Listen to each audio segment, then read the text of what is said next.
Antes de começar o vídeo, quero que conheçam a série Aganal If aqui do canal. Faz parte de um If que não se baseia em um pecado, mas sim em uma emoção, a emoção de vingança. E a série está bem legal e recomendo para quem gosta desses Ifs. E um adendo aqui é que essa série possui uma das melhores edições do canal. Contudo, fiquem com o vídeo. Ouvindo alguns grunhidos, a fonte logo foi se demonstrando ativa. Lois estava chamando a atenção de todos com os barulhos que ela produzia, indicando a chegada à cidade do caos. E a vista não poderia se divergir da nomenclatura. Era um local mal cuidado e distoante de qualquer outro sinal de estrutura ou de qualquer tipo de arquitetura. No meio de todas aquelas variantes casas em voltas que não seguiam qualquer tipo de padrão e muito menos uma forma que se agrupassem. Existiam casas de nobres, de pessoas pobres e favelas em uma visão de uma cidade decadente, indicando que qualquer toque a derrubaria. A cidade também possuía torres de tamanhos distintos em locais que não se combinavam. As ruas pareciam abandonadas e também bastante perigosas, o que significa que ter vindo até esse local chamado de caos foi exatamente o que se pode esperar dele. Aldebaran até diz que isso tudo relembra da sua terra natal, não exatamente dessa terra por onde ele passou, mas sim sobre seu tempo de vida na terra de onde Subaru veio. Subaru até que se interessa por isso, e o que poderia ser dito sobre Aldebaran era o quanto tempo ele passou aqui neste mundo, o qual o mesmo afirma que passou seus anos precisamente em um local a mais oeste conhecido como Coliseu, e que foi lá que ele perdeu seu braço depois de 18 anos em umas lutas constantes. Subaru fica atento a esta informação devido à grande importância dela, mas Aldebaran não parecia que gostaria de falar muito sobre isso, e logo Abel tampa seu rosto, despertando Subaru sobre uma escolta que havia mais à frente, que os impedia de entrar diretamente na cidade. Lá, havia um ciclope que estava tampando o fato de ter apenas um olho. Subaru se pergunta do fato daquele demônio ser o único guarda, e por ele ter apenas um olho, significa que aquilo poderia ver além de qualquer coisa que qualquer um possa ver, como no sentido de que existem coisas boas e coisas ruins, e que aquilo conseguiria identificá-lo. Mas o demônio apenas afirma que aquilo não era verdade, ele apenas tinha um olho normal que funcionava como qualquer olho normal, e que essa informação era apenas algo que realmente não tinha nada a ver ou com qualquer outro tipo de base. Ele era apenas a vistoria e apenas esse era o trabalho dele, o que indicava que não tinha uma distinção, apenas escolher o Ciclope para ficar de olho naquele local, não exatamente por ter algum tipo de habilidade.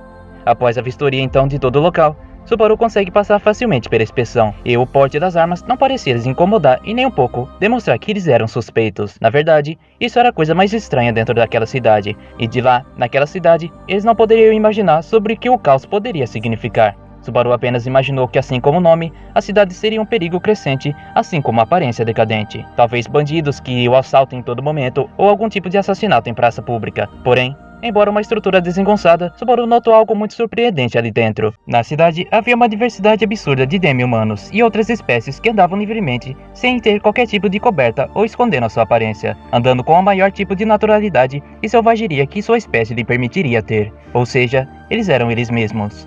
E de toda aquela bagunça, havia em todo esse caos um certo tipo de ordem.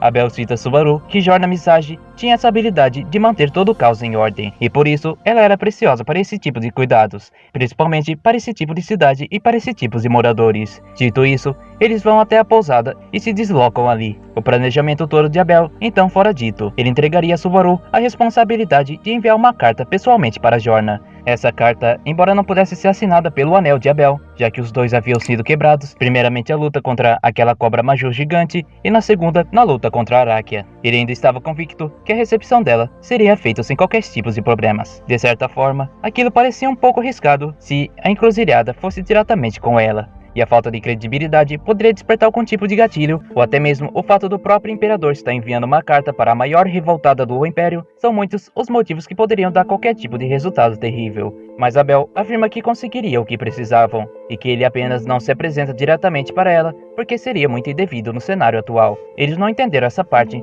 mas eles foram direto com aquilo. Com isso, apenas Subaru Médio e Aldebaran saem para o Castelo Vermelho entregar a carta para a General, e o que foi completamente estranho foi o fato dos servos de lá permitirem a entrada deles com suas armas sem qualquer tipo de vistoria, além de que o estilo do castelo era japonês e não americano, ou seja, não tinha nada a ver com aquele gênero medieval. Subaru estava um pouco desconfiado por falta de vigilância, já que ninguém estava de olho neles, e muito menos preocupados com a segurança ou muito menos o que eles fariam.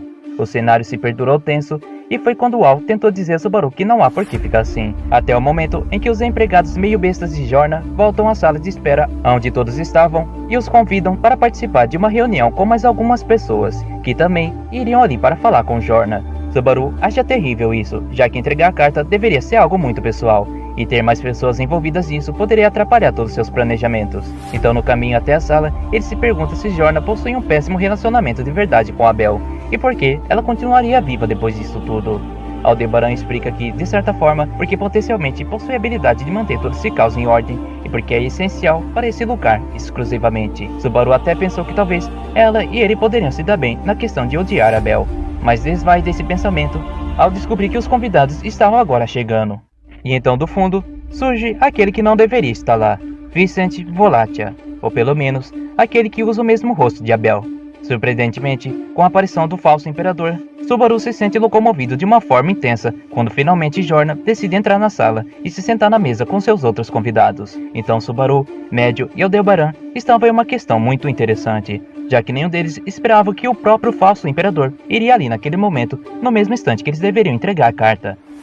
E Jorna, de acordo com as palavras de Subaru, ela era alta e tinha um corpo formoso e magro, também esbelto e de certa forma muito atraente, coberto por um manto, cabelos brancos e alaranjados nas pontas, acompanhados de enfeites feitos à mão, e olhos azuis lindos que se refletiam, além de ter aspectos de uma demi-humana raposa com caudas maiores que seu corpo pequeno. Ele até mesmo se referiu à aparência dela se assemelhar a uma prostituta dos contos japoneses tradicionais, como aqueles demi-humanos raposas. Por fim, Jorna pega seu cachimbo e começa a fumar enquanto conversa com o falso imperador e os seus servos. Descobriram então que ela havia convidado Abel, e por mais que seja dita como uma rebelde, ela parecia muito leal olhando diretamente assim para ela. Subaru entende então que a questão dos dois ali era muito mais tensa e resolve que seria melhor se eles aparecessem em um outro momento. Afinal, não esperava ter a presença do falso imperador naquela sala. Então, quando isso havia sido dito, Subaru é parado logo quando Jorna se indaga do porquê Subaru estaria indo embora sem antes terminar de falar sobre a guerra contra o imperador que ele queria discutir. Subaru congela ao essa palavra ser dita, porque Jorna, sem qualquer tipo de pista, identificou qual era seu objetivo naquele local. Houveram então olhares para Subaru e os protetores de Abel começaram a encarar ele como se fossem o matar. Porém, o que acontece logo em seguida é que Subaru não discorda do que foi dito. Ele via que era a melhor opção de chamar a atenção da rebelde Jorna ao lado de Subaru. Então ele mesmo, em voz alta, fala que ele quer declarar guerra contra o imperador Vincent Volatia. Com isso, o acompanhante de Vincent então fica completamente furioso e desequilibrado. Mas foi quando Al interrompe para falar sobre o fato do outro acompanhante de Abel. Alguém que ele conhecia há 8 anos atrás, quando ainda estava lutando no Coliseu.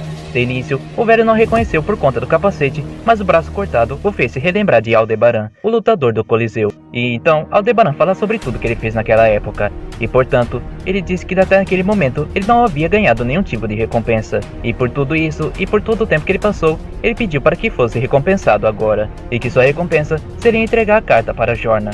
Vincent e o resto se acalmam e aceitam essa parte.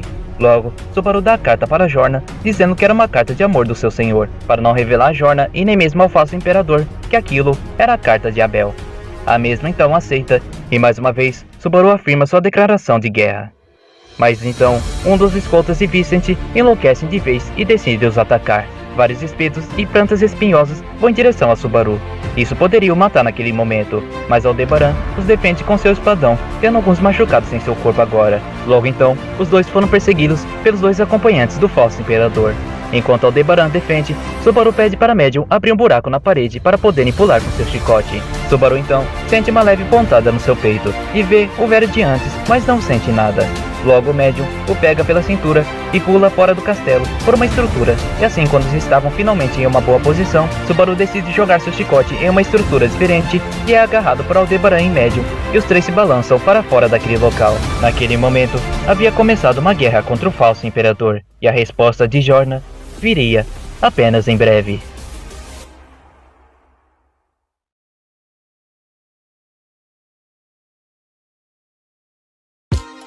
Então pessoal, o vídeo vai ficando por aqui, espero que vocês tenham gostado, convido vocês para se inscreverem no canal, ou então se tornarem membros, e também lhes convido para participar do nosso servidor do Discord, porque por lá podemos falar um pouquinho mais do que aqui no YouTube. Até a próxima, falou e fui! Pretty like a girl, I need those size stars to tell. See both sides like Chanel, see on both sides like Chanel. Swimming like